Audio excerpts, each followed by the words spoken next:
I started the discussion by saying race-based policies do not encourage investments, to answer your question. That's my answer. And if the government, the new government, is also talking about race-based policies, then I'm concerned. What will this do for domestic investments? So when the government announced that they're going to look at the Bumiputra policy again and revisit it, Mahathir said that the first question that came to my mind was, did they do an assessment, a historical assessment of this policy since 1970? Have they looked at the outcomes since 1970? The only thing we have heard so far is Daim Zainuddin said, this time we will get it right. Daim Zainuddin said that. I'm quoting him. How is he going to make sure he's going to get it right this time? I would like to know. Should we implement it without doing a proper assessment and showing to the people this is where we went wrong and this is how we're going to get it right? I would like to see that before they start implementing the policy.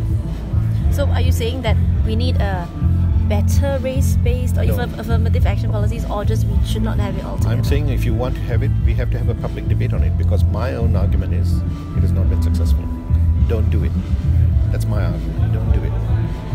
My argument also is, if you look at since Najib also introduced a Bumiputra economic policy, how much domestic investments have there been in this country because of this? And I'm talking primarily from non-Bumiputra.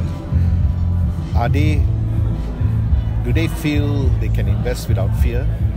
Do they feel that their property rights are protected? These are important issues that you must convince the investors today.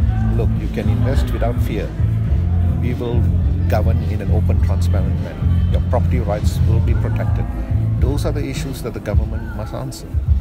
If they implement the Bumiputra policies without ensuring all these things, I don't think it's going to inspire investor confidence.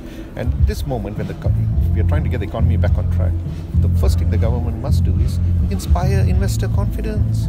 Get everyone to invest. And there's a feeling of a new Malaysia, a sense of euphoria that things are going to be different, transparent, accountable. Investors, I think, would be ready to invest in this environment. Why bring up this policy?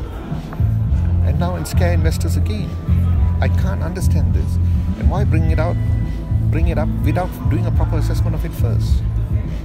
So these are important questions that we have to address. The government has to think about carefully before implementing it. So, Professor, in the new Malaysia, basically, you're saying that talking about race-based politics again, race-based policies again, might scare investors? Yes, to my mind, yes. I'm saying that, yes. I'm saying that it might worry investors. I wouldn't use the word scare. It might worry investors. It might not inspire confidence. It has not done so in the past. Why should it inspire them now? If there is something to be done about developing Bumiputra enterprises, and I think, yes, they should do something about that. But is this the way?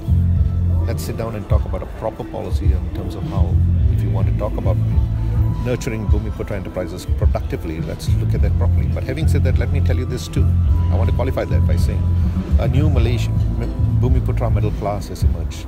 This is a dynamic, independent, articulate, entrepreneurial Bumiputra middle class. Why don't we tap into them and allow them?